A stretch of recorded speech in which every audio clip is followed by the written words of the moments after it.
Match ಆಯಿತು. Match ಆದಮೇಲೆ ಸಾಕಷ್ಟು ಎಮೋಷನ್ಸ್, ಓಹ್, ಕಣ್ಣೀರು, ಡ್ಯಾನ್ಸ್, ಆನಂದ ಬಾಷ್ಪ ಗಂಗಾಧರ್ ಎಂಟರ್ಟೈನ್ಮೆಂಟ್ ಸರ್. ಒಂದು ರೀತಿ ಆಮೇಲೆ ಏನು ಗೊತ್ತಾ, ಸುಮಾರು ಜನದಲ್ಲಿ ಮಕ್ಕದಲ್ಲಿ ಒಂಥರ ಬಿಲೀಫೇ ಇರಲಿಲ್ಲ. ಸಿರಾಜ್ಗೆ ಇಂಟರ್ವ್ಯೂ ಮಾಡ್ತಾರೆ ಇಮಿಡಿಯೇಟಾಗಿ, ಆ ವ್ಯಕ್ತಿಗೆ ಮಾತಾಡೋಕ್ಕಾಗ್ತಾ ಇಲ್ಲ, ಅಂದರೆ ಎಮೋಷನಿಂದ ಗಂಟ್ಲು ಕಟ್ಕೊಂಡಿದೆ, ಅವರು ವಾಯ್ಸೇ ಬರ್ತಾ ಇಲ್ಲ, ಅಂದರೆ ಚೋಕ್ ಆಗೋಗಿದ್ದಾರೆ ಎಮೋಷನಿಂದ. ಬ್ಯೂಟಿಫುಲ್ ಆಗಿರೋ ಅಂಥ ಒಂದು ಮೊಮೆಂಟ್. ಆಮೇಲೆ ನೆಲಕ್ಕೆ ಮುತ್ತು ಕೊಡ್ತಾರೆ ಯಾರು, ನಮ್ಮ ರೋಹಿತ್ ಶರ್ಮಾ ಅವರು. ಆ ಪಿಚ್ಚಿನ ಮಣ್ಣು ತೊಗೊಳ್ತಾರೆ ಸರ್ ಅವರು. ಅಂದರೆ ಆ ಥರ ಒಂದು ಕ್ಲಿಯರಾಗಿ ಹೇಳ್ತಾರೆ ಸರ್, ಇಡೀ ನಮ್ಮ ಕ್ರಿಕೆಟಿಂಗ್ ಕರಿಯರಲ್ಲಿ ಕಾಯ್ತಾ ಇದ್ವಿ ಈ ಒಂದು ಕ್ಷಣಕ್ಕೆ, ಇದು ಬೇಕಾಗಿತ್ತು ನಮಗೆ ಅಂತ. ಸೊ ಇದು ಎಷ್ಟು what it means to Rohit Sharma ಈ ಒಂದು world cup? Sir, Rohit Sharma ಅನ್ನೋದಕ್ಕಿಂತ ಏನು ಗೊತ್ತಾ, ಇವಾಗ ನೀವೇ ಒಂದು ಪಟ್ಟ ಕಟ್ಬಿಟ್ಟಿದ್ರಿ ಇಂಡಿಯಾನು ಚೋಕರ್ಸ ಅಂತ. ನೀವೇ ಅಂದರೆ ಮಾಧ್ಯಮದವ್ರು, ನಾನು ಹೇಳ್ತಾ ಇರೋದು. ನೀವು ಮಾಧ್ಯಮದ ಕಡೆ ಇರೋದ್ರಿಂದ ನೀವು ಅವ್ರ ಕಡೆ ಅಂತ ಹೇಳ್ತಾ ಇರೋದು. ಇಂಡಿಯಾ ಫೈನಲ್ಸಿಗೆ ಬರ್ತಾರೆ, ಸೆಮಿಫೈನಲ್ಸಿಗೆ ಬರ್ತಾರೆ, ಸೋತೋಗ್ಬಿಡ್ತಾರೆ. ಸೊ ಚೋಕರ್ಸ್ ಅನ್ನೋ ಟ್ಯಾಗ್ ಒಂದು, ಆ ಬ್ರ್ಯಾಂಡ್ನ ಕಿತ್ತಾಕಬೇಕಾಗಿತ್ತು. ಎರಡನೇದು, ನಾವು ಮೊಹಮ್ಮದ್ ಗಜ್ನಿ ದಂಡಯಾತ್ರೆ ಥರ ಎವ್ರಿ ಇಯರ್ ಸೆಮಿಫೈನಲ್ಗೆ ಹೋಗ್ತೀವಿ, ಫೈನಲ್ಗೆ ಹೋಗ್ತೀವಿ, ಸೆಮಿಫೈನಲ್ಗೆ ಹೋಗ್ತೀವಿ, ಫೈನಲ್ಗೆ ಹೋಗ್ತೀವಿ, ಬಟ್ ಗೆಲ್ತಾ ಇಲ್ಲ. 2 world test championship, ODI world cup. ಏನು ಗುರು, ನಮ್ಮ ಹತ್ರ ಒಂದು ಏನು ಆ ಲೈನ್ನ ಕ್ರಾಸ್ ಮಾಡೋಕ್ಕಾಗ್ತಾ ಇಲ್ವಲ್ಲ.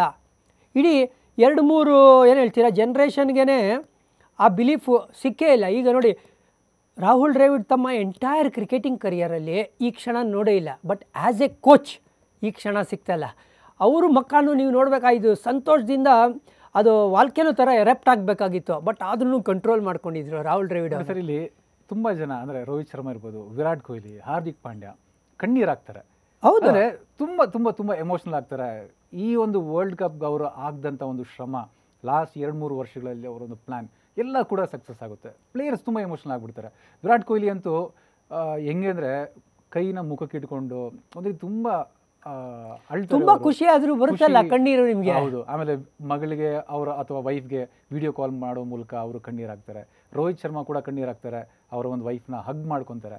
ಸೊ ಸಿಕ್ಕಾಬಡೆ ಎಮೋಷನ್. ಯಾಕ್ರಿ, ಜಸ್ಪ್ರೀತ್ ಬುಮ್ರಾ ಅವ್ರ ವೈಫ್ ಓಡ್ ಬಂತು, ಅದು ಅನ್ಬಿಲಿಯಬಲ್, ಅದು ಮಾತ್ರ ಸಖತ್ತಾಗಿದೆ ಅಂತ ಎಮೋಷನ್ಸ್. ಆಮೇಲೆ 140 ಕೋಟಿ ಜನಕ್ಕೆ ಖುಷಿ ತಂದು ಕೊಟ್ಟಿದೆ ಈ ಮೂಮೆಂಟ್. ಇದಕ್ಕಿಂತ ಸಾಧನೆ ಬೇಕೇನ್ರಿ? ಕಪ್ಪು ಎಸ್ ಒಂದು ಕಡೆ ಇಟ್ಕೊಂಡ್ರೆ, ಯಾರ ಹತ್ರ ಇದೆ ತಾಕತ್ತು 140 crore ಪೀಪರ್ನ ಅಟ್ ದ ಸೇಮ್ ಟೈಮ್ ಖುಷಿ ಪಡಿಸೋಕ್ಕೆ? ಹೇಳಿ ನೋಡಿ, ಇಡೀ ಇಂಡಿಯಾ ಸೆಲೆಬ್ರೇಟ್ ಮಾಡ್ತಾ ಇದೆಯಾ ಇವತ್ತು. ಅದಕ್ಕೋಸ್ಕರನೇ ಇವರು ಬರೀ ಹೀರೋಸ್ ಅಲ್ಲ, ಸೂಪರ್ ಹೀರೋಸ್ ಅಂತ ನಾನು ಹೇಳೋಕ್ಕೆ ಇಷ್ಟಪಡ್ತೀನಿ. ಇದೇ ರಾಹುಲ್ ದ್ರಾವಿಡ್, ಇದೇ ಒಂದು ವೆಸ್ಟ್ ಇಂಡೀಸಲ್ಲಿ 2007 ತಲೆ ತಗ್ಗಿಸ್ಕೊಂಡು ವಾಪಸ್ ಹೋಗಬೇಕಾಗಿತ್ತು. ಅವರೇ ಕ್ಯಾಪ್ಟನ್ ಆಗಿದ್ದರು ಆ ODI ವರ್ಲ್ಡ್ ಕಪ್ಗೆ. ಇಂಡಿಯಾ ನೆಕ್ಸ್ಟ್ ಸ್ಟೇಜ್ ಕೂಡ ಹೋಗಿಲ್ಲ, ಫಸ್ಟ್ ಗ್ರೂಪ್ ಸ್ಟೇಜಲ್ಲೇ ಸೋದಿದ್ದು. ನೋಡಿ ಯಾವ ಥರ ಇದೆ ವಿಧಿ ನೋಡಿ.